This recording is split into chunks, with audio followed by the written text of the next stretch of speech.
Hello everyone, and welcome to the video review for the DX9 Accessories Laboratory AL-01 Combiner Wars Leader Megatron Upgrade Kit, which is a whole mouthful, but essentially what it boils down to is a bunch of really cool little parts that you can add on to your Combiner Wars Leader class Megatron and make them look a little bit more Megatron-ish, as it were. So very happy to have picked up this kit. I was able to get it from TF Source at a nice little price of $39.99 plus shipping. Not too bad at all for what you get. Anyway, as you can see, you get the nice little packaging there from DX9. As a couple of other reviewers have mentioned, it does not come with instructions, but it does sort of have a little bit of a guide on the back outlining where various things go. But given just sort of the nature of this kit, it's really not hard to figure out where everything goes. Most things just sort of pop on where they would naturally go, with the exception of the hands, which are a little bit tricky to install, as I learned. So I'll talk a little bit about that in a second. Anyway, nice packaging, very compact, didn't take up a lot of space in the mailbox, so yeah, very nice. Anyway, on to the main attraction, which is Megatron himself. And as you can see, right away, if you have this figure, you know that right away he looks a lot better. A lot better in a lot of different ways. It comes with, obviously, his cannon muzzle, which just simply pops on and off. It's a very easy install on that piece, and covers up the missile that launches off, and just makes his cannon look very, very robust and very big, and exactly the way that it should be. Also includes this nifty little extra cannon piece there, or gun barrel piece. And the instructions actually show it clipping on to the back of his arm here, like that, into that screw hole. But as you can see, it's kind of a weird position, and depending on how you have his arm, it doesn't really look great. It kind of sticks like a mile up off of his head, and I'm not really a big fan of that. However, given the fact that it pegs into a simple screw hole, if you can find another one, which there's one right there on the back of his tank treads, you can pop this bad boy in there, and it's not a deep fit, but it's snug enough that you can kind of grab it and shake it. It's not going to pop off, and then it's a lot better height, I think, of that gun barrel behind his head. Makes him look a lot more cartoon accurate, I guess, as far as how that's stuck up there. Also, the probably the biggest benefit that this thing comes with the exception of the muzzle for his cannon, is his legs. He had skinny legs, and they didn't really look terrible for this figure. I mean, it certainly didn't stop me from picking him up. But as soon as I saw this upgrade kit, I knew that I had to get it for the addition to the legs, because as you can see, it really does a good job of thickening up his legs and making him look much more solid. So very nice there. And these are a simple installation. They just kind of fold out and pop off, and you'll see there's a little. It's hard to see on the video here. There's a little post. I don't know if you can see it there. That, yeah, a little post there, and that just plugs into the little port on the side of his leg there, like so. And then you just fold in the other side, and there you have his chunkier looking leg. Much better. His feet. Nice little upgrade for his feet. And I've heard some people complain, oh, you know, they're too big.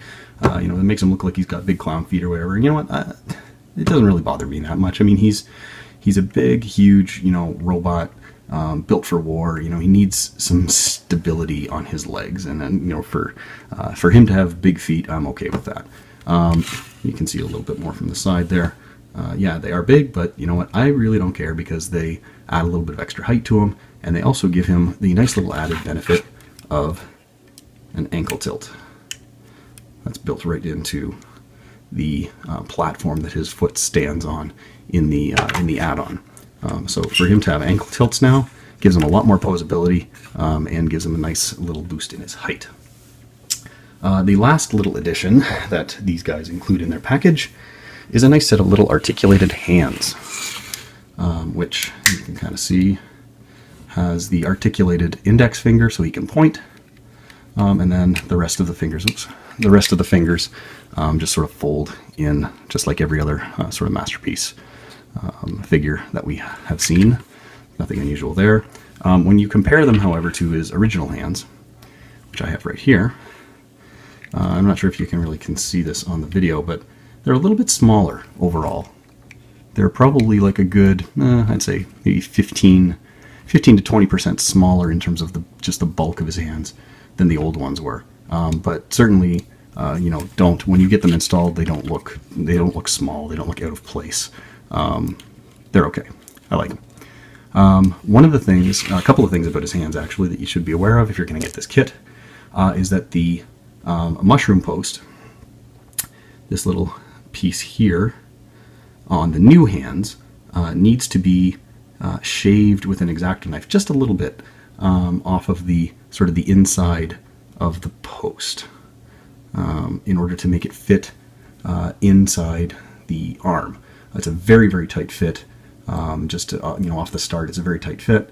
So if you want them to slide in without fear of cracking the receptacle that it goes into in his hands, I highly recommend you just take an X-Acto knife and very gently just shave a little bit off at a time until you get it to slide in there nicely. But once you do, it fits really well, and you still have the wrist rotation as you did before, and you get the added benefits of the finger articulation, which is nice. The other thing that you need to be aware of if you're going to pick up this kit with his hands is the fact that he will not really hold the guns that come with the original figure anymore. They don't really hold a 5mm peg very well. It's difficult at best to get it in there, and then when you do get it in there, oh, see, now he's making a liar out of me. What do you know? You can actually get him to hold the guns. All right, so apparently my first attempts at getting him to hold the guns weren't as successful as this particular one. So scratch that. Yes, he will still hold his guns, which is good, because it would be a shame to have to put those away. So yes, he will still hold his guns. You just kind of need to position them in the hands in the right way, because they're not quite as snug a fit as the originals. Now, just going to go off and do some size comparisons with his kit, because I know a lot of people are wondering, how does he scale next to his nemesis, MP10 Optimus Prime, which I will show you. But unlike all of the other reviewers who just sort of grab Megatron in whatever position he's in, I am going to show you him standing straight up and down next to Optimus Prime standing straight up and down. So you can see exactly how he compares in height next to Prime. And here he is.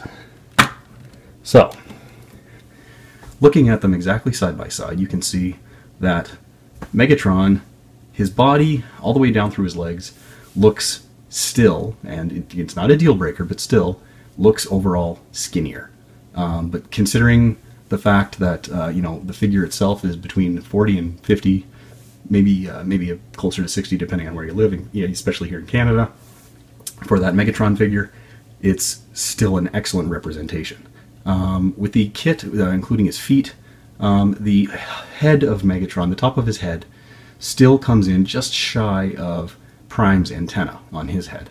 But you do get the added benefit of that gun barrel on the back of Megatron, bringing his height up above Prime. So overall, yes, he is taller now than Prime, but head-wise, they're pretty much looking eye to eye, which is exactly kind of what I was hoping for out of this kit. I just wanted a little bit of a boost to make him look a little bit more in scale, and I think it delivers that really well. So, getting Megatron back into a little bit more of a dynamic pose here, which you'll see is not difficult to do now with this kit. He looks a little bit more angry, Megatronish. Oh, actually, one other thing that I wanted to show you guys. If you saw my original review, you'd know that I did a little bit of paint additions to him, like on his legs, and then on his hinges here. And I actually went in and I filled in all of the silver, or the dull gray on the rest of his body with silver paint. And I think it, just cleans him up, makes him look really sharp. But one thing that I did specifically that, is kind of difficult to see here, but I think you might be able to see it, is that I painted his eyes very bright red. Wasn't really happy with the light piping because light piping only works when there's actually light shining in the back of his head, and I wanted him to have bright red eyes all the time. So I took the head apart, painted his eyes, put it back together, and also just sort of painted the back of his head silver to get rid of the light piping, because, you know what, it didn't really make a difference to me, and I wanted him to look the way I wanted him to look, so that's what I did. Anyway, so there's Megatron, all geared up and ready to rock. Here's a comparison next to Masterpiece Thundercracker, and as you can see, he scales really well with the Masterpiece Seekers. You know, he's bigger, as he should be, and looks great. Love it. A couple more size comparisons. There's Leader Class Megatron compared to the only Decepticon combiner that I have right now, Menasor, and I think he looks pretty good standing next to Menasor.